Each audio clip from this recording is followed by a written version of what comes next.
Wow, she calls you callow in here. You say that like it's bad. It means frightened and weak-willed. Really?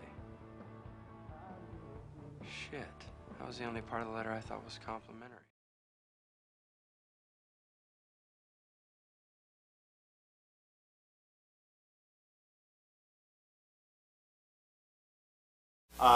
First of all, it's both cool and fun and great to be with you, in part because 50% of the staff on our show are connected to this educational institution. Lital Malad is the executive producer of Intercepted, and Elise Swain, who's here somewhere, was just hired on as our production assistant, who's a recent graduate of SVA. And if any of you listen to our podcast or look at our webpage, the increasingly awesome graphics that we have for each episode with apocalyptic images of Trump as the mushroom cloud in Nagasaki, or today's with Trump as the frat boy at the door in The Purge, who's knocking on the door trying to get the black guy from the white people so he can kill him as part of his purging. Elise creates all of that magic in very, very quick turnaround times too. We throw like the most bizarre concepts at her, and she's never complained. She's always like, "Yeah, that makes sense." Which, when you're saying like, what would it look like if Donald Trump was the baby on Notorious B.I.G.'s Ready to Die album? And Elise is like, here are 4 options. Finding the baby body for Donald Trump for that one, and it was a particularly creepy one, it was quite an adventure. We went through several headless baby bodies before we found the appropriate one for Donald Trump. She had to orange it up a little bit and plump him out, but it all worked out in the end. I'll tell you one funny story about Lital, who some of you may have been in classes with. I'm not going to embarrass you. I won't tell this story about what your son did last night. I had nothing to do with it, but there was an incident with her son that she felt she needed to share with all of us on our work-related Slack channel. When I first sort of agreed to do a podcast, on the one hand, I was really excited because I started my life in journalism on the technical side of radio, and really fell in love with creating pictures people would never see, audio pictures. And I love the medium of radio, and I learned how to edit on reel-to-reel tape, the old reel-to-reel, and it's so magical the way that you create these sound essays with the old reel-to-reel tape. And I was trained in cutting tape by a journalist named Amy Goodman, who's the host of the show Democracy Now! And Amy Goodman was the single best tape editor, like actual analog tape editor, that I had ever seen. She was just phenomenally good at it. And there were all these little tricks that you could do by slicing the tape in one direction to create a fade if you didn't have the ability to take it from one deck to the other deck. And so the first part of what I did in my life as a journalist was to become infatuated with creating audio images for people. And I was working at the old WBAI on, I'm going to get to the embarrassing thing about Lital in a minute. Which was it was on 8th Avenue, right across the street from Madison Square Garden. It was on the 35th floor of this building, and I'm from the Midwest. I had just sort of come to New York. I had engaged in a prolonged stalking campaign with Amy Goodman. Not creepy stalking, but the good kind of stalking. And unlike Mike Pence, I can be in a room with a woman who's not my wife and not be afraid that I'm going to have some horrible, sinful moment. Do people know what I'm talking about? Mike Pence cannot be in a room with a woman who's not his wife unless another person is in the room. Google it. It's totally true. We have a Christian jihadist as our vice president who has more in common with the Taliban than any student at SVA, than he has with any student at SVA. But when I was at WBAI, and the first day that I walked in there, first of all, the entire place smelled like a mixture of like really rancid body odor and weed. And there was a dude who was like he looked like Cousin It from the Munsters. He was just like a huge pile of hair. The mustache melded into the hair, but he was kind of like sleeping, and he had like some saliva going down his mouth. And I thought he was dead, or maybe like stereo. Right. Anyway, I walk in and I'm smelling the weed and getting buzzed off the contact, and I said, I'm here to see Amy, and he said, who? And I thought, that's Amy Goodman. Oh my God, I've been listening to her for several years, and she's like my hero. He had no idea who I was talking about. Anyway, I never left that place for years and years. It was my first day there, and I became really good actually at sound editing. And I started volunteering on every show. I volunteered on the opera show to help them edit something. I would do anything, even if I didn't know anything about the content, just to learn the trade of audio editing. And so when we started this podcast, Intercepted, and that was back in 97, 98, when I started in radio, when we started the Intercepted podcast, there was a part of me that was really excited about the idea of going back into that world of sound. And Lital was hired by our parent company, First Look Media, to develop a number of podcasts. And this is by far the most, news, militant, political one that she's doing. She also has been hunting Richard Simmons lately, which, okay, if that's your thing, it's fine, She did try to get me to do promos for that, and I'm like, I'm not doing a promo for a show about stalking Richard Simmons. I'm sorry, I just won't do it. I have journalistic integrity. But at the beginning, it's a very successful podcast, way more than ours. But Lital comes from a completely different orientation of interest and perspective and experience than I do.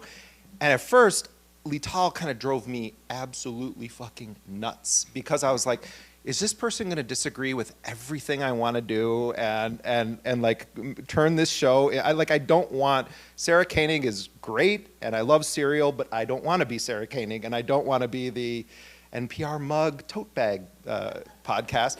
But I completely misjudged Lital, and now like I adore Lital and realize that there's this necessity, I think, in our society, particularly at times like this, to always have a check on our reality from people that come from a different perspective.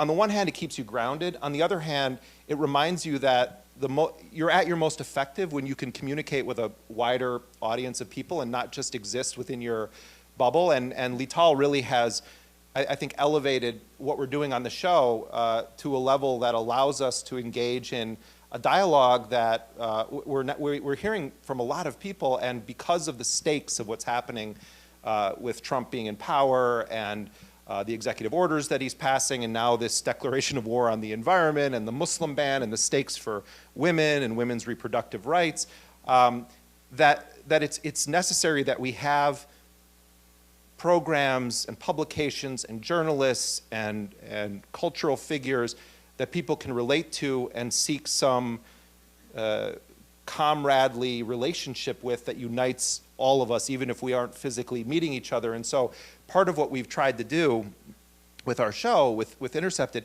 is to not just have it be pummeling you with what my friend David Riker, who wrote Dirty Wars, the film with me, said, is a catalog of horrors.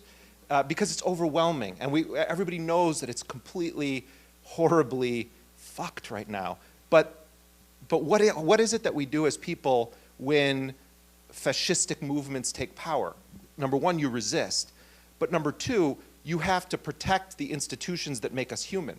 What makes us human? It's our ability to laugh and to have a sense of humor and to enjoy beautiful art and to appreciate the diversity of music that exists in our globe, and to read great works of literature and to be among each other and not just be people that are guided by the devices that we all carry around in our pockets, which are simultaneously surveying us and pumping us full of misinformation and corporate information and way too much information about who we're sleeping with and who they slept with and what our mom is doing at any given moment in the grocery store because she's telling you in all caps that she found a deal on this kind of peanut butter. Anyway, that just came into my head. I'm sorry. And my mom actually has stopped putting Facebook in all caps, and she has a Twitter account. She still has the egg, but she's there. She hasn't quite graduated to Snapchat yet. And if something goes wrong with my dad, I think she maybe would go on Tinder, but my guess is they're going to stick it out until they death do they part. So it was really important from the very, very beginning that the show not just be oh my God, here's the latest horror that you need to be outraged about, or here's this despicable policy that has just been implemented by the White House. We do all of that, but we also are inviting a diverse array of musical artists to, in some cases, perform original works on our show, but in a stripped down way. Most of them are a cappella. There have been some artists like the punk band from Pittsburgh, Anti-Flag, that recorded a song that is a really amped up electric song.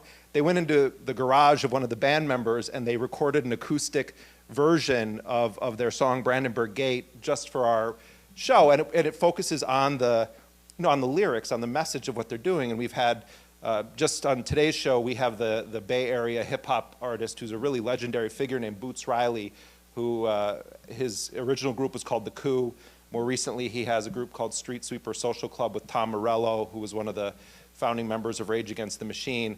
And Boots Riley did an a cappella version of his song Ghetto Blaster and updated it to change some of the lyrics to be about Donald Trump. And because he wrote it when Obama was president, and there was a reference in it to Bush, and he flipped it and put in, he jiggered the lyrics a little bit to make it about Trump. And there's something kind of awesomely subtle about what he did there, because it's basically the same shit, different administration, in some ways. But he didn't have to say, and I redid this song so that it was updated. He just did it, and he sent it in to us. And we're having the artists just do it by recording it on their phones. We want it to have a kind of analog human feel. It's not meant to be big and produced. And we had a gut-wrenching song from Kimia Dawson, who I think a lot of people know because of the movie Juno, even though she's had a prolific career and has jumped genres. And she's probably most famous for the band Moldy Peaches, and you're a part-time lover and a full-time. That's how most people know about Kimia Dawson. But her song was, sorry for singing, I'm a terrible singer. This is not karaoke night, and I promise you there will be no more singing for me the rest of the evening. But Kimia Dawson did this, it was just a brutal, beautiful, soulful, into her iPhone rendition of a song about Black Lives Matter that also talked about the killing of black transgender women, and talked about the killing of people for allegedly selling loose cigarettes. And it was, my eyes welled up when I heard the rendition of that song that she sent into us, because you can hear her voice breaking, and also that she was sitting in her own house alone recording this into her phone. And on that episode, when we aired the Kimia Dawson piece, I said that that we are not just having musical acts on here to kind of give the show a little bit of oomph. We're doing it as a direct response to fascistic tendencies to want to stamp down on culture and cultural expression and artistic expression. And another thing that we've done is we are working with actors, and we're doing something that I really am excited about, and we've done, I think, 3 of them now. But we're producing radio dramas that are nonfiction, that are based on top secret documents provided to us by Edward Snowden. And so the first one that we did, which I can play you guys a little clip of if you can help me, was the incredible and very underrated actor Peter Sarsgaard, who he's just an utterly brilliant actor, and he's been helping coordinate he's sort of an unofficial staffer at Intercepted. But what we did with Peter was we took an NSA document about and this was provided by Edward Snowden. It is a top secret document, and it was about a guy who works for the NSA and gets sent down to the Guantanamo prison to participate in the interrogation of prisoners early on in the War on Terror, so-called War on Terror, and discovers while he's in Guantanamo interrogating prisoners, that it's a fantastic place to go on a vacation. Like, as part of your official job, you get to also be on vacation in Guantanamo. So what we're going to play now is and you know that it has to be off this microphone because it isn't going it's verbatim. We did not change a word of this document. So here is Peter Sarsgaard starring as an NSA operative who goes down to Guantanamo to help interrogate prisoners and discovers it's an amazing place to hang out.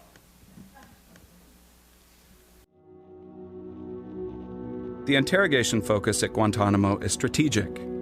Tactical questioning is accomplished in theater to see what they know, categorize them accordingly, and determine what requirements they can satisfy.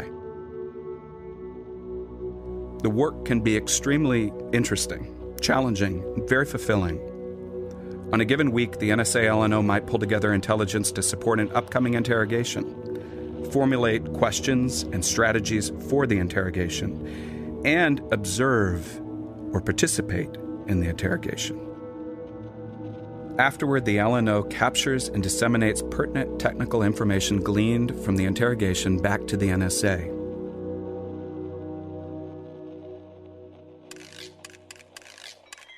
Outside work, fun awaits, opportunities abound. Water sports are outstanding. Boating, paddling, fishing, water skiing and boarding, sailing, swimming, snorkeling, and scuba. No experience, no problem. Learn how to operate a boat in a weekend. Become a certified open water scuba diver within weeks. If you've already mastered these skills, or once you do, the MWR Marina rents boats from pontoon party boats to Carolina skiffs to ski boats to kayaks. Recently, they've added sailboat rentals too. The local dive shop has all the gear and tips to ensure a perfect outing.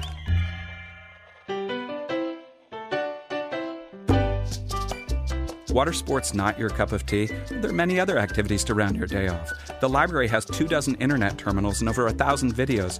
Or take in a movie at the Outdoor Theater featuring a weekly variety of the latest releases.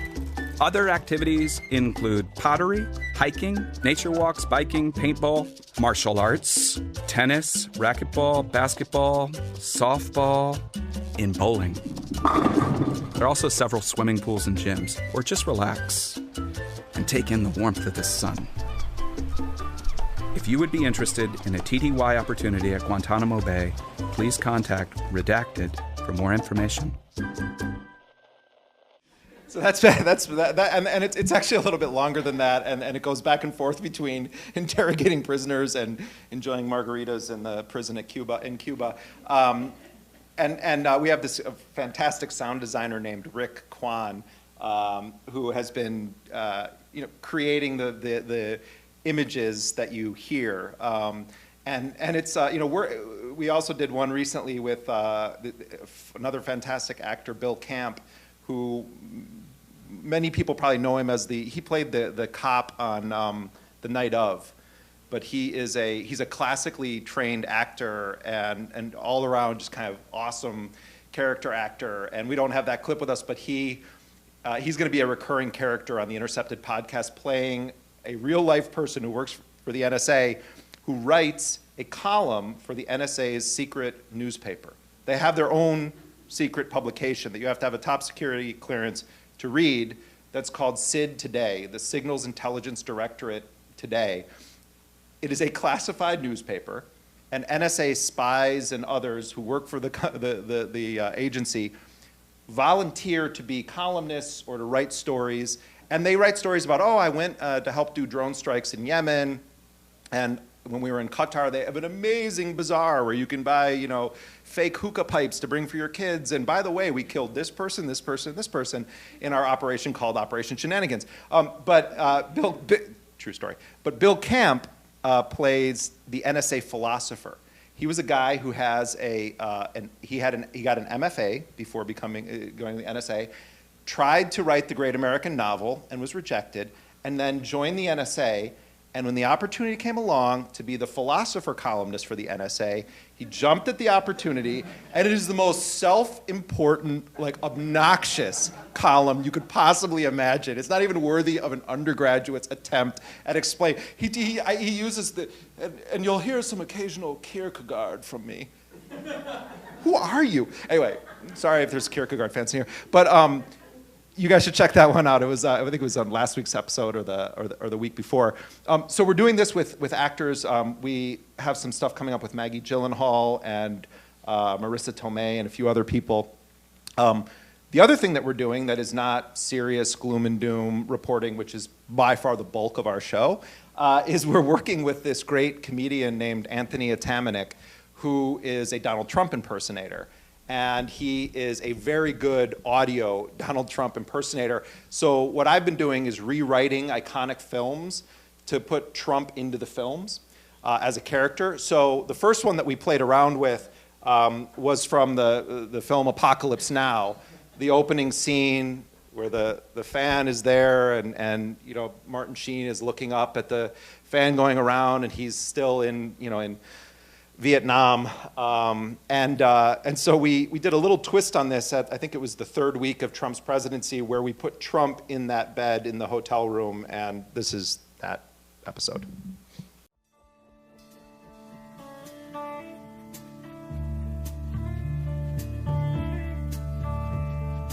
This is the end, beautiful friend.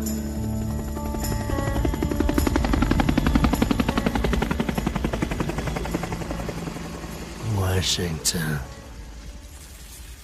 Shit. I'm still only in Washington.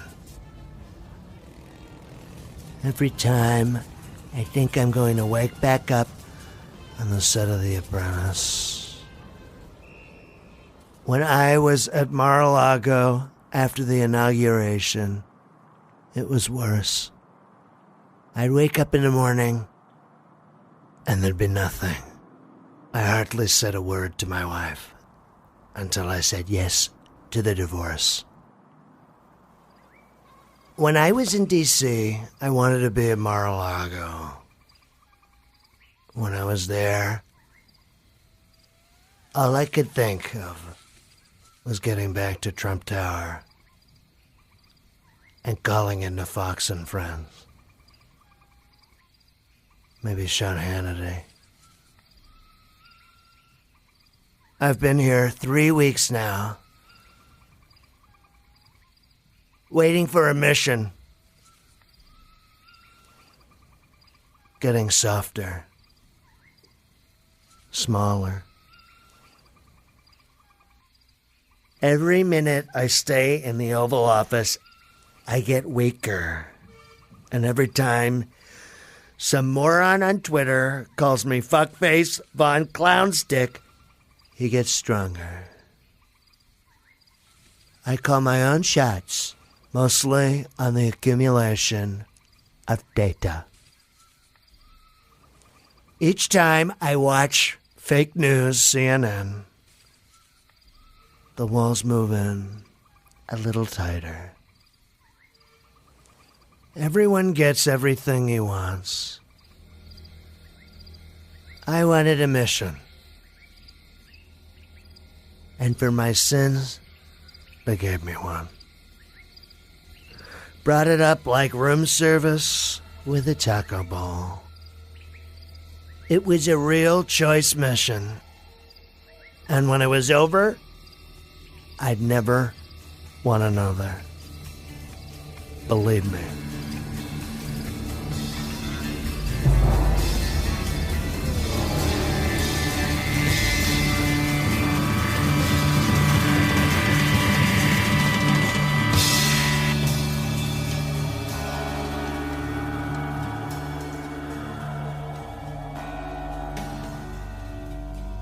This is Intercepted.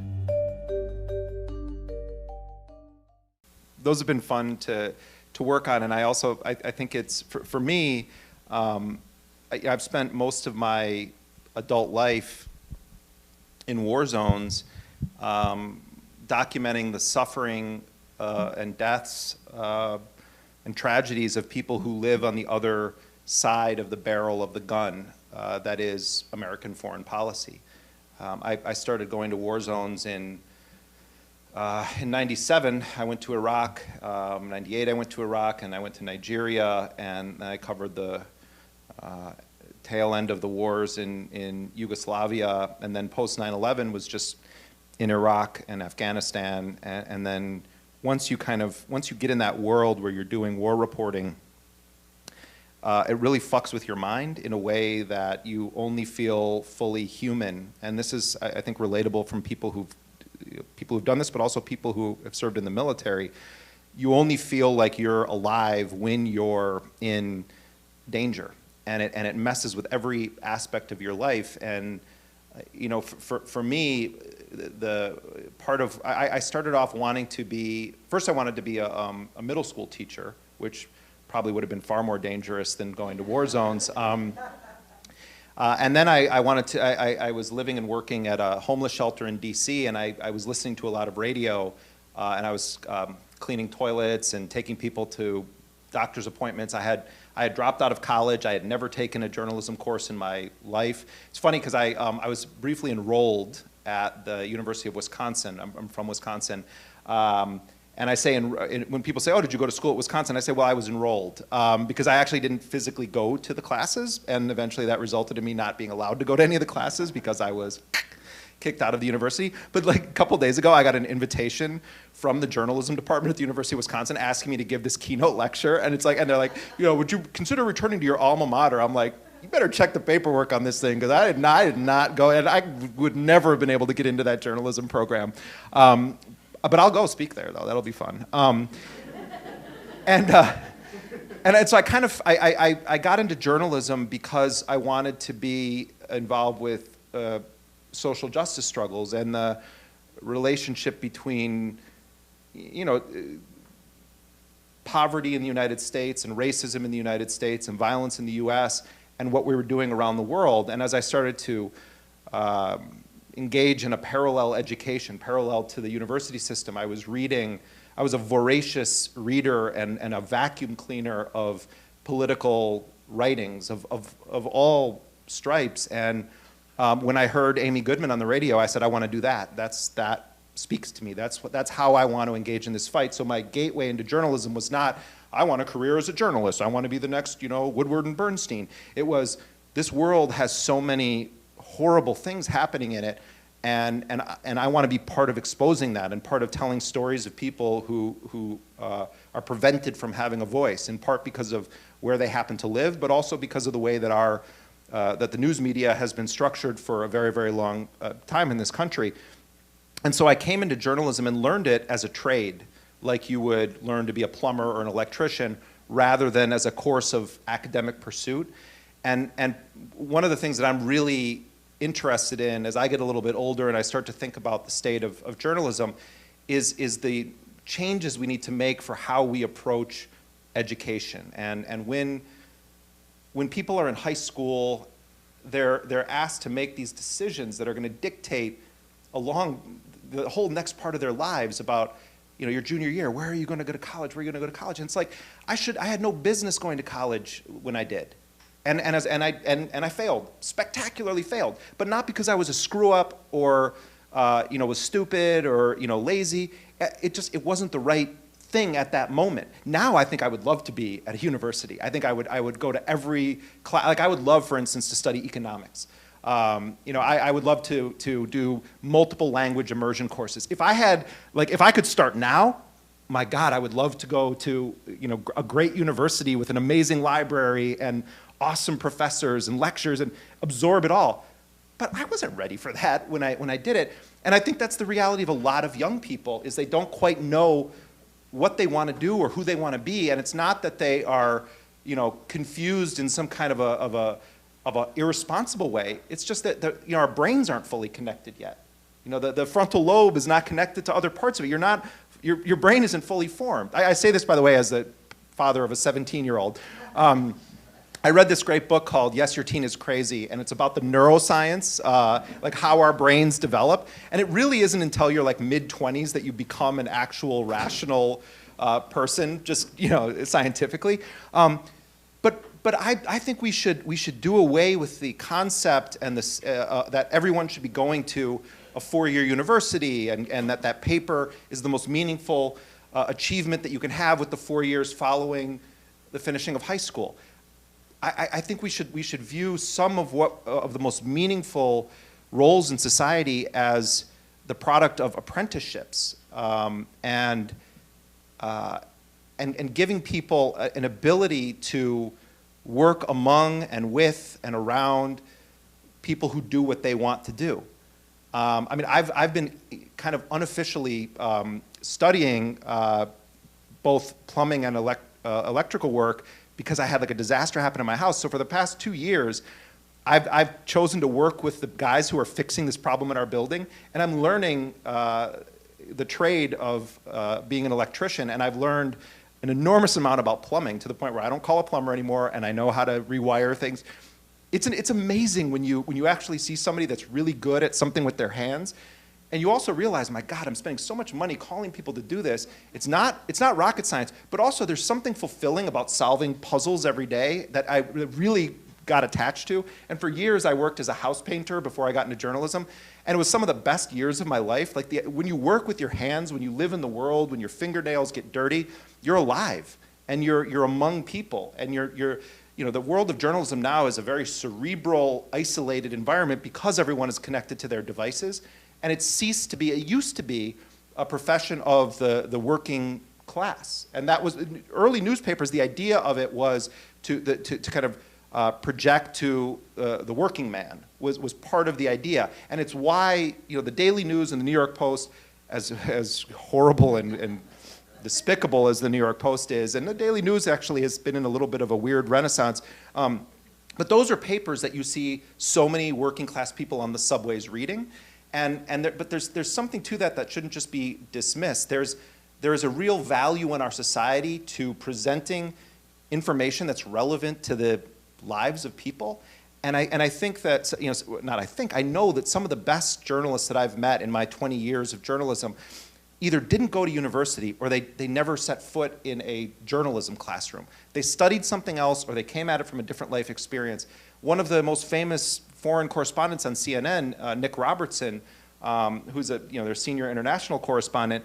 Nick Robertson started his life in journalism as the satellite uplink technician for Wolf Blitzer and those guys in the Gulf War for CNN. He was literally the technical guy who was getting their satellite coordinates in place so that they could beam at the time it was just phone calls that they were sending in. He wasn't a journalist, he was a technician, and by being in the war zones, one day he's asked by CNN Master Control, none of the correspondents are available, can you do a quick report for us? Well, I had never thought of that, it's sort of his perspective.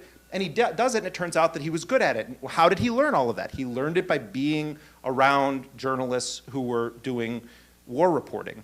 And in a way, that's how I learned journalism, by first just absorbing radio, and then by begging Amy Goodman to let me do anything needed for her. And that began with, she's not the kind of person who tells people to go get her coffee, but it began with going through, this was the days before the internet was the internet, hundreds of newspapers and clipping out every article about Iraq from like months back. And Amy had like stacks of newspapers and stacks of reel-to-reel tapes. Then it became cutting tape. And then once I got proficient at that, people started asking me to cut their pieces. And for me, all of the experience was, I wasn't thinking of it as this is a career. I was thinking of it as this is who I am as a person. And I always say to people who want to be journalists that it's, if you're in a journalism program and it's working for you, that's great. I'm not telling people to drop out of school. I'm not telling people not to pursue college. But just because you're not that person doesn't mean that you're not a journalist in your heart. The most important thing is that that flame of journalism is burning in your heart. If you want to be a journalist, you have to do some introspection and say, do I want this as a career or a job, or do I believe that this is who I am? Am I someone that wants to go to where the silence is, and give voice to people who have been stripped of their voice? Do I want to hold those in power accountable? Do I want to help provide my fellow humans with information that they can use to make informed decisions about what to do or not do in life, about what to support or not support in life, about what to be a part of? And on another level, I also think that the whole notion that's taught in traditional conventional journalism programs of that journalists are supposed to be objective is total rank bullshit. No one in the world is objective. In fact, there is no such thing as objectivity. And the way that objectivity has been defined for the duration of the media culture as it has existed in the United States has been Caesar always has to have his word.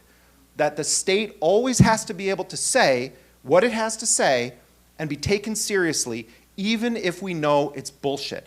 And what's incredible right now is it's the first administration in history where you have large news organizations that are actively saying this is a lie.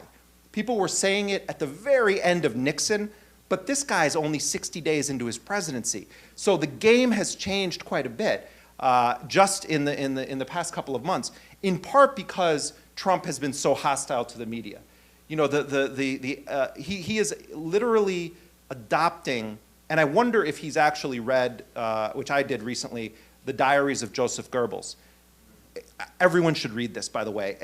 They are terrifying on one hand, but fascinating in how closely the ideas that Goebbels was promoting internally within the National Socialist Party in Germany at the advent of the era of television are so similar to the way that Trump talks about his use of Twitter and social media and the necessity of, on the one hand, demonizing the independent press and forcing and trying to force your followers to accept an alternative version of reality where any news media that is not coming from the organs of the state is a part of foreign intervention, or they want Sharia law, or they want, you know, putting it in the Donald Trump context, or it's fake, or they're failing. It's the same way that they demonize Muslims right now in defense of their various executive orders and in defense of their wars, and the characterization of the problem being Islam as a religion rather than you have terrorists that happen to be Muslims that are operating under the banner of Islam but do not represent in any way, shape, or form the overwhelming majority of Muslims in the world. This is being done to justify policies at home and the extraction or theft of resources abroad. Trump says he was against the Iraq War in 2003, which is debatable. I mean, he did say, he said he's sort of had it both ways, sort of like he's had it both ways on abortion, he's had it both ways on climate change, but at the end of the day, he now is getting and initiating a new Iraq war. The United States killed 1,000 civilians just in the month of March. Trump has authorized a drone strike every 1.5 days of his administration. The last year of Obama, it was once every 14 days. Trump now is once every 1.5 days. And there were some people, libertarians, who said, oh, Trump's going to be the isolationist. He's going to be least likely to start a World War III, and that Hillary Clinton was the more hawkish. Hillary Clinton is an incredible hawk, like unbelievable hawkish establishment Democrat. And I've been very, very critical of her. The danger we are facing now with Trump is of a magnitude that is totally beyond anything we could have imagined under a Hillary Clinton presidency, because it combines stupidity and arrogance with a complete deferral to military commanders who see the world as a shit ton of nails looking for the American hammer. And that is a very dangerous cocktail of realities to have swirling around the pool of the West Wing. In Syria right now, everybody, it's all about, oh, we're crushing ISIS, we're crushing ISIS. Russia is in Syria, the United States is in Syria. Right now, Russia and the United States claim to be fighting the same enemy, ISIS. The Russians want to keep Bashar Assad in power, and they want to maintain the only foothold they have in the Middle East. The United States long-term policymakers do not want that. Short-term, yeah, Trump is cool with the Russians because they both want to kill these specific sets of individuals. But Iran is also there. And then you have Hezbollah, Turkey, many Gulf states. In Yemen, same thing. The United States is there. Iran is increasingly involved because of the Saudi bombing and the US support. What's happening here is you have the potential being presented for the United States to end up in a conflict that involves Russia as a major superpower and then Iran as a powerful second-tier power in the world. And one false move, one mix-up, one blowing up of a ship in the Gulf of Aden, or one shooting down of a Russian plane could create a catastrophic scenario where NATO is truly in a militarized posture toward Russia. Despite everything we're told about Trump, the Russians helped the election, et cetera, that's a very short-sighted way of analyzing the geopolitical situation. They almost should be viewed as two separate issues, because Trump will come and go, but there's a parallel national security state that remains. And what Trump is doing right now, and I'm not sure that he is fully in touch with how much power he's giving to the institutional, permanent national security state, because he wants to golf every other day in Mar-a-Lago. And it's true. I mean, this guy is just golfing his way through the presidency, authorizing raids while eating Trump steaks with his son-in-law, who's like 15 years old, and is in charge of the Israel-Palestinian peace process.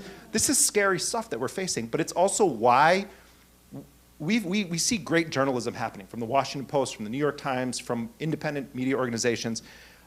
But in a way, we're all kind of chasing the cat to see if it's going to bat the ball down the corner. And meanwhile, 1,000 civilians were killed this month. The laptop bans that are happening, the climate change stuff, the stakes could not be higher for the climate. We interviewed Naomi Klein, and she's on the show today, talking about Trump declaring war on the planet, but also talking about climate, the war on the climate in the context of how it affects communities of color and poor people around the world. It doesn't get talked about. We're all worried about what Devin Nunes did at the White House when he snuck in at night or whatever, and we have an awesome thing on the show today with Devin Nunes as Inspector Clouseau with the Pink Panther theme, where he's like sneaking into the White House. But the rest of the show then was like about about climate change and about how Trump has basically put ExxonMobil in charge of our foreign policy, particularly when it comes to the climate, in the form of Rex Tillerson, the former CEO of ExxonMobil, who's now the Secretary of State. I'm going to open this up to questions, but I want to leave you with one last thing that we do on the show. We don't just imitate Trump. We also we use Trump's actual voice. And sometimes it's hard to tell whether it is real or not. But this was from a couple of weeks ago. We did an episode called Donald in Wonderland. Speaks for itself. But this is real Donald Trump, not a imitator of Donald Trump. Oh, this is recording. Oh, hold on. Stop. Everything. Vital, you stop it. Rewind. Fact check. Fake news. It's not going to be Donald Trump's voice. It is going to be the voice of a person I think is the single biggest lunatic in the West Wing, a guy named Sebastian Gorka. I don't know if any of you know him. But he's the guy who wore his fascist medal from Hungary to the inaugural balls. And he's a fake counterterrorism expert and a fake PhD. And he is like one of Trump's top advisors right now. And he truly embodies a kind of, I guess, like really awful, simplistic stereotype of a pretentious academic. Except he's not really an academic, which makes it even more fun and funny. He's more just kind of like a Fox News guy. But we did this mashup with him because as like everything is crumbling around Trump and everyone can see that he's just an idiot, Sebastian Gorka goes on TV to tell everyone that President Trump is the most intelligent man we've ever had, etc. So we did this mashup of all of Sebastian Gorka's detachment from reality statements mixed in with Alice in Wonderland. If I had a world of my own, everything would be nonsense. Nothing would be what it is, because everything would be what it isn't. And contrariwise, what it is, it wouldn't be. And what it wouldn't be, it would. You see? Absurdities. It was a fabulous press conference. In my world, you wouldn't say, My gosh, we've done more work in 1 month than the prior administration did in 6 months. oh, but you would. You'd say, Based upon my experience, there isn't any disorder, any chaos. why, in my world, Fantasy. This is fake news. It doesn't matter. Distortions, it's fabricated. That's the reality. Your representation is just wishful thinking. It doesn't work. And we are again in this world.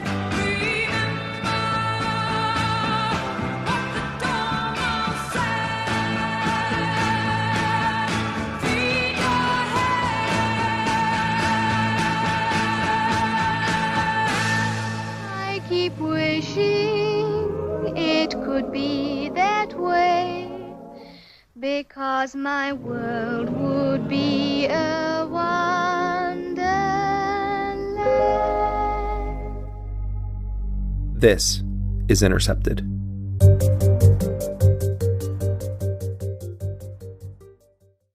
So I feel like I threw a whole scattered oral journey at you and tried to share with you some of what we're trying to do that's not just doom and gloom. But I'm happy to take any questions or hear any comments or talk further about any aspect of all of this, but mostly just thank you guys for showing up tonight and hanging out with us. You know, you said there is no objectivity really in reporting, and on the Intercept's website, the term adversarial journalism is invoked. So I was wondering if you could explain specifically what you mean by adversarial journalism. Well, I mean, one of the things when we started the Intercept in 2013, 2014, one of the things that we were witnessing was, particularly under President Obama, was an incredibly cozy relationship between the elite Washington press corps and powerful players within the administration, including Obama himself. And perhaps the most obvious iteration of this is the institution known as the White House Correspondents Association's annual dinner. They call it Nerd Prom because they think it's cool to be nerds, and they're not really nerds and ha ha ha, but it's really an idiotic gathering of celebrities mingling with media personalities who are playing the role of journalists on CNN and MSNBC and Fox and CNN. And at these dinners, you know, President Obama repeatedly joked about Guantanamo and holding prisoners there. His first public mention of drone strikes, even though he was conducting them at record numbers, was to make a joke about killing people with drone strikes at the White House Correspondents Association dinner. Vice President Joe Biden would have an annual picnic for reporters at the Vice President's manor, where they would have super soaker fights between people in the administration and the White House press corps. And there's this elite kind of crowd in DC that really runs a great deal of the media in this country and decides what is news and what isn't news. And they're all intermingling with the most powerful people in government. I never go to those dinners. I don't want anything to do with being friendly or cozy with powerful people whose decisions affect the lives of millions, at times billions of people across the globe. And what we were seeing is that there's a line that will not be crossed when journalists are reporting on their friends in power. And one of the greatest examples of that is just to look at the career of Chuck Todd, who pretends to be a journalist every week on Meet the Press and is on MSNBC. I mean, Chuck Todd is one of the most sycophantic, pathetic non-journalists to be celebrated as an actual journalist. He is a fawning of the powerful, a poo-pooer of anyone who sort of challenges the way things are. He said very early on in the Obama era that the people calling for accountability over the CIA torture program are silly people who are engaging in cable catnip. And what he was doing was running defense for the Obama administration, which was backing away from the pledge to actually implement some form of accountability for that. And you see it also in the books of Bob Woodward, who was an amazing journalist a long time ago and broke the Watergate stories with Carl Bernstein. Carl Bernstein has remained a very good journalist. Bob Woodward is basically the official stenographer of the presidency. And he goes in and he writes these all-access fairy tales about what's happening in each administration. Maybe his book on Trump will be tough. I mean, some of these people seem to have found a spine in the past couple of months. But when we started The Intercept, it was, our entire lives in journalism, me and Glenn Greenwald and Laura Poitras, we had just been watching the kind of way that the news media was used as a conveyor belt for the assertions of the powerful. And so the mere fact that we had to say, we are going to be an adversarial news organization, to us felt a little silly because the press should be adversarial by nature. And so part of why we resurrected that word, which was a word that I.F. Stone, the legendary muckraking journalist, often would talk about, that we need an adversarial press and that it's actually good for our democracy. It's good for transparency. If you have a news media that composed of journalists who don't view themselves as Democrats or Republicans, but as journalists, and that they believe in holding those in power accountable, whether they are Democrats or Republicans or another entity, or whether they're heads of corporations in the US or heads of corporations elsewhere, that the notion of holding those in power accountable is sacrosanct and can never be subjected to personal friendship veto. And I think that culturally, that's been a big problem in Washington. The last thing I'll say on this is that because Trump is working with so many people that are not considered, he says he's draining the swamp. He's actually just filling the swamp with a different kind of creature. And in a way, I think it's more dangerous. I mean, he has wholesale outsourced staffing at various federal agencies to private companies and to the Koch brothers, who have this radical legislative agenda that they've been pushing. Whereas Obama's people would take all of the think tankers from the Democratic think tanks, they would go to certain universities and find, neoliberal law professors who can come in and help figure out how to sort of change this, but really let's keep pushing forward with the agenda of empire. Trump's brought in a whole different crew of people, and they're not friends with any of those reporters, which is refreshing in a way, but it's interesting to see what it's done when it's not everybody's friendly hanging out at Joe Biden's house with the super soaker. All of a sudden, they seem to be like becoming journalists. So I welcome that. I think it's great. But if Hillary Clinton had won, I think we would not be seeing this kind of rededication to the idea that an aggressive press is central to our democracy. I think it would have just been a 4 or 8 year extension of the career-long nap all of these people have been on. So when you were setting up The Intercept, was there an effort to, was it a consideration that you wanted to make The Intercept look as different as possible from other traditional news organizations? It's a great question, and I would say that we have not, until fairly recently, dedicated serious enough resources to thinking about the visual concepts and the way that the site is presented. Before actually giving you a direct answer to that, I just want to tell you one technical thing, and that is that because we came out of the gate saying we want to be this, this, and this, and also because we were the stewards of the documents from NSA whistleblower Edward Snowden, we wanted to build a website that maintained no data on anyone that ever visited it. And it is very, very difficult to build that kind of a site and still have user functionality. So part of the constraints that we're dealing with is that we have created a site that only in a handful of occasions collects absolutely no data on anyone. There are some programs that have to do with video and audio where we do have to open up a certain spigot, but none of it is data that we retain. But in general, we have the most radical privacy policy of any news organization in the country. If you use the Chrome browser, for instance, and you put this extension into it called Privacy Badger, it will show you how many trackers are being planted on your computer just from visiting CNN. BuzzFeed is like off the charts. They're like sticking 60-something trackers on your computer every time you go there. And some of them are malicious trackers that are like phoning home with personal data of yours. And if you look at The Intercept, we either have 0 or there's 1, depending on if there's a video on the page.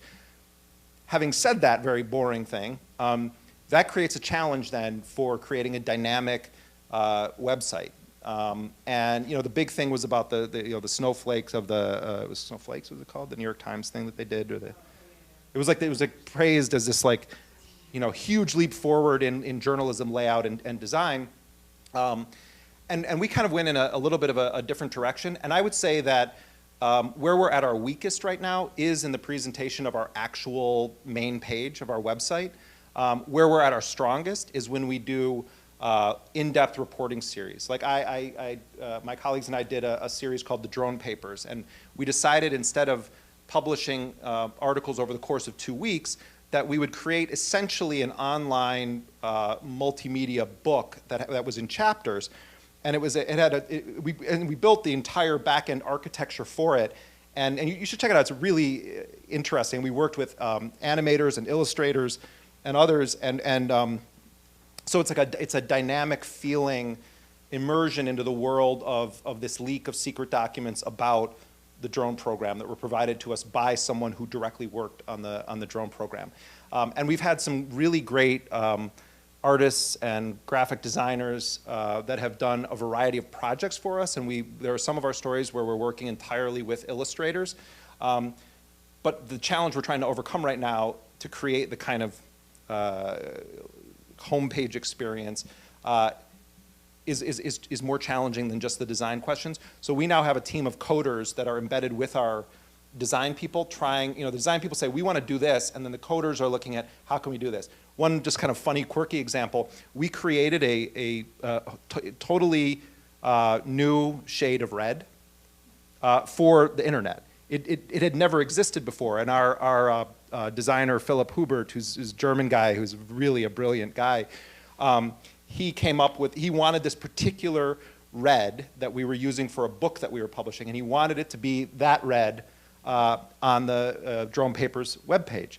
And they couldn't, he's so meticulous, typical German, but he's like, no, it's still off. And to me, I'm colorblind, so I can't even see red and green really. But he would just be like, my friends who are not colorblind would say like, I think Philip is like having problems here because he's like, they look exactly the same. No, it's not. If you look here, anyway, the coders figured out a way to manipulate the coding for the color red so that it could appear exactly as Philip wanted it.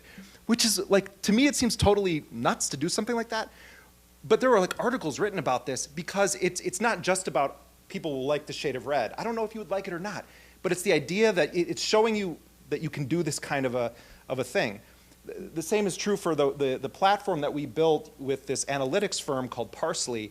They have a great analytics service that a lot of news organizations use, but it collects an enormous amount of private data. So we worked with Parsley, and our coders helped them rewrite the back end of Parsley to offer news organizations, not just us, everything we do we make open source, to create a way where you can get some analytics and some sense of where your readers are without retaining any actual data on the individual.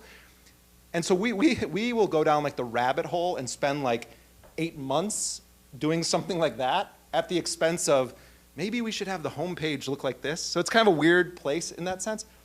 The final thing is though, almost no one goes to web pages anymore directly.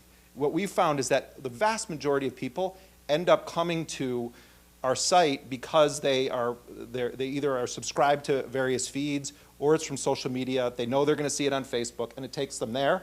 So there's a lot less focus these days on what does your homepage look like, and a lot more focus on the experience that each piece of content gives the reader. If that makes sense.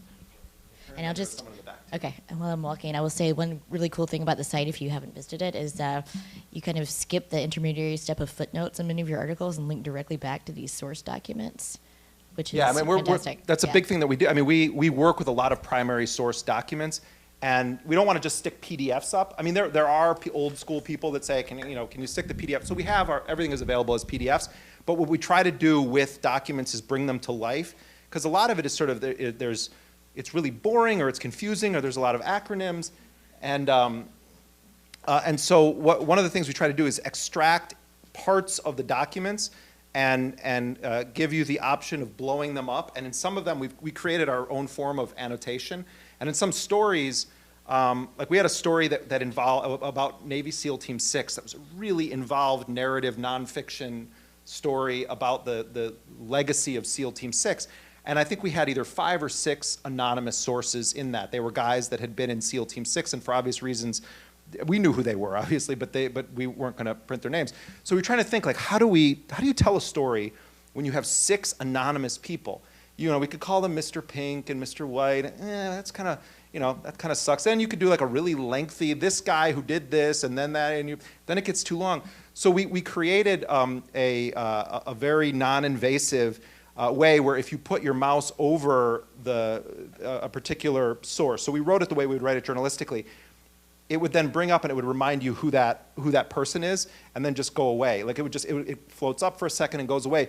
But to do that within the context of a news article that can be viewed in different forms was a bit of a technical challenge, but it was really, it ended up being a very interesting way of telling a complicated story involving characters that you couldn't overtly distinguish for the uninitiated or someone who literally just came to your site and read that story.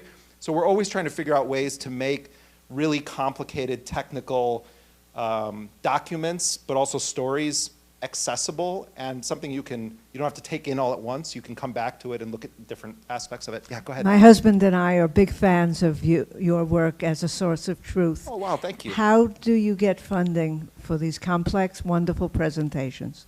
You know, if you and I were talking like 5 years ago, I would have been asking you right now to get your checkbook out. And for all I know, you've given to Democracy Now! And other things. Okay, there you go. So I'll answer this 2 ways. One is, for the vast majority of my life, I've worked in poverty media, where you spend, on average, minimum 2 or 3 months a year fundraising and basically begging for the money that will facilitate you doing what you really want to be doing. And I did that at Democracy Now! And Pacifica Radio. I did it when I was at the nonprofit Nation Institute. And so most of my journalism has been funded by donations over the years. The reason I say 5 years ago is because if we talked 5 years ago and you said to me, you and I are going to be at an event in 2017, and I'm going to ask you this question, and this is the answer you're going to give, I would have told you, lady, I want some of that crack, because it seems real good. We are funded by a billionaire named Pierre Omidyar, who was the founder of eBay, and he was contemplating buying the Washington Post, for $250 million. And Glenn Greenwald and Laura Poitras and I had just started working together, and this would have been in 2012 or so, and 2012, 2013. And we had known each other for a long time, but we just had gotten together, and we were thinking of starting our own very small news organization, and we were going to fund it the way I just described before, where we were going to get grants and have donations and have reader and viewer-funded content. And I was in Rio de Janeiro in Brazil, where Glenn lives with his 23 dogs and his husband. It's like Canine Planet of the Apes at that guy's house down there. There's monkeys running around throwing banana peels at his dogs, and it's really it's an interesting place. This guy like took on the most powerful government in the world, and he was doing interviews about like the Snowden documents early stages, wearing Hawaiian shorts, flip-flops, and then on the top a suit. And he'd be like talking to CNN, and then he would finish, and it'd be like 5 dogs would jump on him, and it's like, okay, this Glenn guy is really interesting. We're there, and we get this. Glenn gets an email from a mutual friend of ours and Pierre Omidyar, and the guy basically says, this guy, Pierre, follows you guys on Twitter. He thinks you're really interesting. He's considering buying the Washington Post, but he may also just want to build his own news organization. Would you be interested in talking with him? So the next day, we're on the phone with him, and he basically said, I'm thinking of building my own news organization. And the original vision of it was going to be like an omnibus news organization, like a Huffington Post or a Washington Post or something, but online. And we were just going to play one small role in it, and what became the Intercept was originally just going to be a part of a bigger news organization. But then all kinds of controversy happened, and there were false starts, and it's sort of the world of venture capitalists and Silicon Valley. Still, I'm baffled by it. The only part of it that I relate to in our office is we have a ping pong table. What ended up happening is they were trying to figure out what they wanted to do as their bigger thing, and we were getting concerned that we were going to get batted around, a bit too much. So we negotiated with Pierre Omidyar to make the Intercept a nonprofit news organization, and he, for now, has a philanthropic commitment to fund it. So we have a knowable budget. We have total editorial autonomy. He has never once said anything to us, and he knows if he did, we would go public with it. So and we have a good relationship with him, but he knows never to say anything about what he wants us to cover or not cover, and we've reported on him. And he wasn't happy about that, but he didn't say, you're done, which is, to us, that was like, we know that we're dealing with a legit, honest person. When you can say something critical about that person in their inner circle, and call them out, and privately, not happy, publicly, you have every right to do it. So we don't have $250 million, which keeps getting reported. That was the budget for like this whole thing. We have about 50 staffers right now.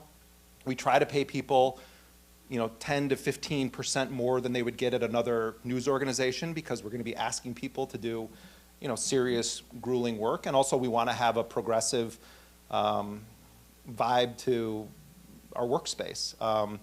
We're not doing a lot of foreign reporting right now, in part because I'm blocking it. I want us to have the most progressive insurance policy, not only for journalists that are doing the reporting, but also for the people that are working in support of them, the fixers, the translators, and others. And that's I didn't know how complicated of a negotiation that is, not with the company, but with insurance companies. But eventually we will get into foreign reporting. And I mean, we're blessed to have one funder. The risk of that, though, is they could decide tomorrow, I'm done, and then what do? But for now, we know that we have stability, and we kind of think of things in terms of 3 years out rather than 10 years out. We think of it as every month that we have our budget is a blessing, and when people come to work for us, we are very transparent. We think we're totally stable. We could be wrong, and tomorrow the whole thing could be shut down. It's a weird world.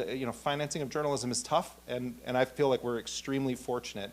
After like 15 years of just begging my relatives and strangers for money, it's nice to not have to spend 2-3 months a year doing that. So, in the back there. Thank you. I also grew up in the Midwest. I grew up in Michigan and left X number of years ago, came east, and my company that I work for now is called the Futures Company, and we do kind of insights and foresights for our organizations to let them see what's going to happen in the future, right?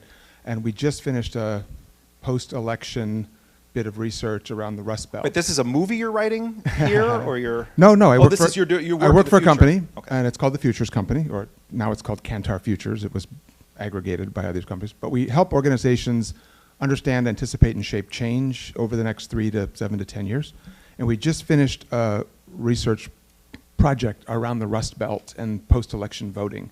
One of the things that came up, not unsurprisingly, but also the way it came back through the research was somewhat surprising, is that obviously there is real pain and real suffering going on in a lot of these territories because the economy has left a lot of people behind for many reasons.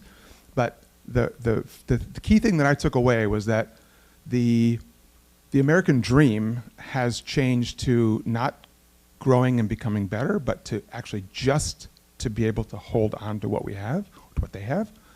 And I'm wondering what bearing you think any of this has, on what type of antagonism or militarism could kind of seep back into our country in a bigger way.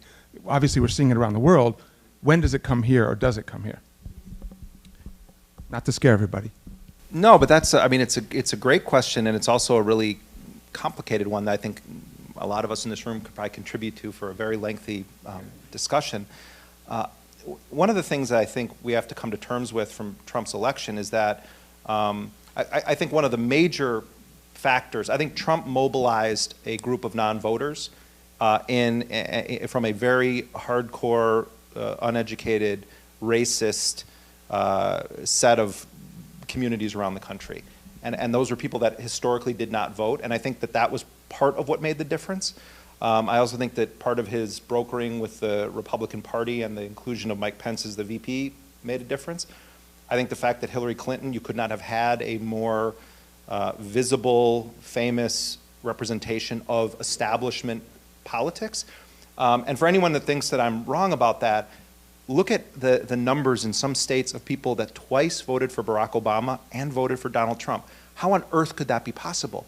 Well, in 2008, the perception was that Barack Obama was new, he was young, he had not spent his career in Washington, he was the outsider. And then in 2012, you have Obama running against Mitt Romney, that no Democrats were going to really vote for Mitt Romney, but also he represented a different kind of the establishment. So there's a way in which, if you look at a kind of micro trend about how people voted from 2008 to the present, there is a not so insignificant number of people that seem to be voting based on a rejection of the existing order. It's not about, I want what Trump is saying. I don't want this other thing. I don't want this to continue. Any shakeup or change has to be better than what we have right now. And I'm not by no means giving a comprehensive analysis of why I think Trump won. I'm bringing up two things in relation to what you're talking about. I do think that we as a society are being, well, first of all, the myth of the American dream for many people has been shattered. And it's evolved over the years. And if you watch it through propaganda, through the way that it's portrayed on television and in commercials and in film, it's interesting. There's this enormous number of dystopian films and young adult novels, and all this stuff has become very popular. It's become very popular because people are experiencing that reality. Record numbers of people are living with their parents, well into their 20s. We live in a different society than the post-World War II, boom years, and I do think that the kind of open xenophobia that is being popularized by the Trump moment creates fertile ground for very powerful, well-organized corporate or governmental institutions to really move in. And that's where your question about militarism comes in. I really fear that if we did have, not even another 9/11 attack, but if we had something even on a much smaller scale, but kind of spectacular in nature, that's the term that Al-Qaeda uses for these attacks, spectaculars, that everything would be out the door. And it would make that what happened after 9/11 with the Patriot Act, et cetera, that would look like child's play. And the fact that Trump has so many generals that he's put in Homeland Security, General John Kelly, the Defense Department, General James Mattis, H.R. McMaster, the National Security Advisor, before him, Flynn, these guys spent their careers building these big institutions. And there's a way in which the military has socialistic tendencies when it comes to the way that individual soldiers are treated within the military. But on a top tier level, there's a reason why, what part of the genius of the way that the American society was constructed early on was the notion of civilian control, and that you had to have civilian oversight and management and decision making governing what the military did. The reason for that is because we don't want a military dictatorship, because military people think in terms of military objectives. And if you have civilians whose job it is to represent the constituents of the country, they're supposed to be in a position where they're taking what the generals are saying and weighing it against the consequences, both negative and positive, for a society. Trump doesn't seem to be all that interested in his security briefings. We know that he spends much more time watching Fox News and reading Breitbart than he does actually being briefed on classified intelligence. The fact that he is quoting Judge Andrew Napolitano about the allegation that he was wiretapped and not just going to the NSA and saying, I want to see all documentation. He could do it like that. And believe me, if they had it, he would be shaking that paper because he doesn't care about classified anything. That's the scenario where I think we have an epic, big, level risk in our society of a kind of militaristic. A coup could happen without it even appearing to be a coup with the way that things currently are structured. But the other part of it, which I think is more realistic and has been going on for decades, is that there's already been a coup of sorts in that corporations now control almost every aspect of our society. They control who gets elected in this country in almost every case. This was an anomaly where the war industry was backing Hillary Clinton and they lost. It was the first time that they've lost in the era since Eisenhower warned about the rise of the military-industrial complex. Every year the military industry has picked the winner in the election. They're very good at it, and they know what they're doing, and they fund both sides, but they give slightly more to the person that's going to win. Corporations, our whole campaign finance system is a legalized form of bribery and corruption, and it dictates the vast majority of seats in both the House and the Senate. Naomi Klein's book, The Shock Doctrine, I think is really kind of the Bible for understanding the way that the world radically shifted from 1962 through the invasion of Iraq, and that these were not accidents of history. There were well-organized people within think tanks, corporations, and the government that had learned from their study of history to always vigilantly be on the lookout for a crisis to be exploited. And they did it at 9/11, and they did it with Hurricane Katrina, and there are some that are doing it as a result of the chaos of the Trump moment. And I don't think we know the consequences of that yet because we're living in it right now. But if history is any indication, there are sophisticated people, and they're not all Republicans, and they're not all Democrats. They're people that are really sophisticated, long-term crisis exploiters. and they're very good at what they do. Hi. Oh, yeah, thanks again for speaking. This has been really, really great. So you spent some time talking about humor, and I think about that a lot in my practice, but something I keep bumping up against, especially now. What's your practice? Well, I'm an artist and an activist. Okay. So something I keep bumping up against is the question of whether humor undermines the severity of the current regime. So my question is, how do you negotiate that line with the kind of severity of the content that you're dealing with and the delivery? Yeah, I mean, it's a great question, and it's funny because we get emails from people saying, A, you're not funny, stop trying to be funny, which are always my favorite ones. And then, I was reading today a very lengthy tome that someone sent me, and he signed it, your biggest fan. That wasn't you, was it? Okay. But he was explaining to me the difference between satire and humor. Like, he was talking to me like I was it was my first time reading Huckleberry Finn or something. I mean, I'm very in touch with that, and I think that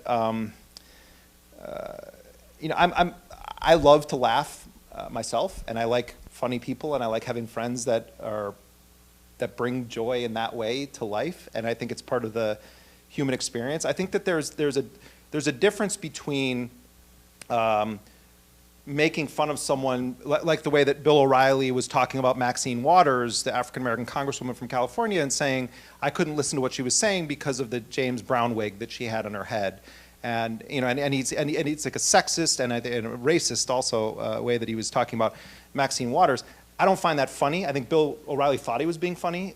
I don't find it funny. I find it offensive, and I think it says something about who he is and the way that he sees black people, particularly black women in this country. If we were just making fun of Trump the way that Saturday Night Live made fun of Gerald Ford, where they constantly had him falling off of ladders and things like that, I don't really want to get into that.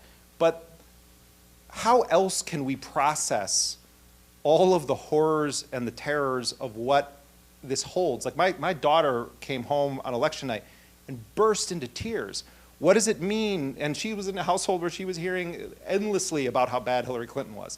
But we're not misogynists, and we're trying to raise a kid who views the world through the lens of how can I contribute to justice. And she burst into tears and said, and her first question was, what does it mean that we have a president that hates women? And and I think that we could become paralyzed by all of the horrors, where we don't want to do anything. And it's why people burn out. It's why activist movements burn out, because they're just in the fight every day. And there are very few people that you can point to and say, that person spent their entire life doing this. They're amazing people, and they exist, and they exist all throughout history. But that's not the norm. Those are incredible figures that we can look up to. But I've been around long enough now, around social justice movements and organizing and journalism, to know that if you don't find some way to keep yourself rooted in humanity, not even about reality, in humanity, they win. So for me, it's a necessary kind of release, but also there are a few things more human than laughing among a group of other people. And I think we all know the severity of the stakes, and we report on it in those same shows. But putting that in there gives us a chance to kind of recognize the evil hilarity of our circumstance while not forgetting that it has real consequences. So it's a delicate balance, but I'd rather err on the side of trying to have a human experience and not just be, I'm a sectarian, militant Marxist-Leninist, and I will never laugh at anything that anyone says. And it's like, I have a lot of friends who are humorful Marxist-Leninists or Marxists and Trots and others, and I have some that really have no fucking sense of humor. And it's like, I'll see you at the conference, but I'm not inviting you for a beer, all right? You can just go and read about the Bolsheviks in the corner over there while the rest of us are like doing shots. I know we're getting close here, but I can take another one if we're, yeah. Yeah, thanks for being here. But you said objective journalism is a myth, and I was wondering if that's not something people should try to challenge, because at what point does it make journalism editorial, and at what point do people just subscribe to one side and only listen to that? Especially now, like with Facebook and stuff, these echo chambers we get stuck in. Yeah. And I've been relegated to listening to like Fox News and MSNBC and trying to find out the middle. No, don't do either of those in things. between. I know. So I was going to ask you, like, aside from Democracy Now, maybe BBC, like, what do you listen to? And you can't expect people to listen to both sides and try to find the truth in the middle. I think the both sides construct is, it's definitely something that both the Democrats and Republicans have worked hard to achieve, that's the way that we're supposed to see this situation. I do think particularly this election has shown, and the rise of the Tea Party and the popularity, for instance, of Ron Paul's candidacy when he was running for president, I do think that the greatest lesson that we learned from the candidacy of Bernie Sanders is that there are a tremendous number of people in this country that want something fundamentally different than what's being offered by either the Democrats or the Republicans. Bernie's campaign was not without flaws or problems, and I think we need to get to a point where a 70-something old white socialist is not the rallying, point for young people and people facing down police killings, all this stuff. But he was the person who was there and did it. And what's interesting is that it's not that you've had people like Bernie running before. Dennis Kucinich, the former congressman from Ohio, would be in the Democratic debates. And Dennis was great. And he advocated the same, if not a more radical agenda than Bernie Sanders. But he never achieved the kind of status of Bernie Sanders. Why? Well, part of it was the moment we were in. Part of it was the fact that Hillary is who she is and Trump is who he is. But Hillary Clinton didn't want to say Bernie Sanders' name for 3 whole months after he announced his candidacy. The reason she was forced to is because news organizations started showing up at his rallies and covering them, and then more people start coming to him. And then Sanders goes from like talking in a park somewhere to filling stadiums, and then he's getting endorsements from Killer Mike, hip hop artists and other people. But what happened there, and this to me is the most important thing for all of us to study and reflect on from the Bernie moment, it wasn't about Bernie Sanders. What he showed there is if candidates were taken seriously in the way that major high-platform, well-funded candidates are taken seriously, if we had a different form of the way that our elections were financed, if we had a media culture that was evolved, you see what's possible. Because once people knew who Bernie Sanders was and they listened to what he was saying, they said, oh, that's actually what I think. Or I believe that about that. Or I never thought about that way. Or that my son was telling me about that, and all sorts of people had these revelations because someone was saying it and was being taken seriously and on a major platform. And it was incredible. And he very nearly won that nomination. So for me, it's not, oh, we have to get Bernie to run again. It's a lesson about what actually can fundamentally change, and also how many really great people there actually are in this country who do believe in social justice and racial justice and climate justice, who do believe that women should have a right to choose and have access to good health care that is not subjected to people killing the doctors. He wasn't saying anything that was rocket science. He wasn't saying anything that I haven't heard 1,000,000 times at 1,000,000 conferences over the past 20-something years, and I'm sure other people have heard it longer than I have. But it was because he was taken seriously, and he had to be taken seriously because people showed up. And I think that was the great lesson there. And there's this a lot of young people have started taking over and organizing this Democratic Socialists of America. And I think it's really interesting what they're doing because they have kind of an inside-outside strategy. They're on the periphery of the Democratic Party, but they're mobilizing people that otherwise would be Green Party. And the Green Party has made some terrible strategic mistakes in recent years with how they've run their campaigns. Great people, great mission, terrible strategic mistakes. But finally, your question about objectivity. Let me say what I believe we should be doing as journalists instead of saying, approaching it from the other direction. To me, good journalism boils down to a few key factors. The first is what you're saying true? Like, are you presenting people with legitimate facts that they can use in an informed way? Are you holding those in power accountable if what you're doing is journalism where that's, where you're not doing cultural journalism or a feature on someone, but if you're doing news reporting, regardless of whether their worldview is closer to yours than the other person, and that you're approaching it. I don't like the term nonpartisan because it forces us all to think as Democrats or Republicans instead of just saying I'm an independent thinker, regardless of who you're voting for. And are you looking at it from the perspective of the people for whom the stakes are the highest? And that to me is that combined with being transparent with your readers when you are saying, I think this, or this is my view on this, that if there's a transparency to it and you're not passing off your own analysis as an established fact, then I think it has integrity. I'll give you an example of why I say objectivity is bullshit. If you look at the New York Times today on the front page, there is an article about the US military acknowledging that it may have been responsible for some of the deaths that occurred as a result of these massive airstrikes in Mosul. The New York Times, their headlines and the way that some of their reporters write about incidents where the US has killed large numbers of civilians is so despicably, gratuitously slavish to the narrative of the powerful institution that it ceases to bear any resemblance to reality. But that's because it's objective.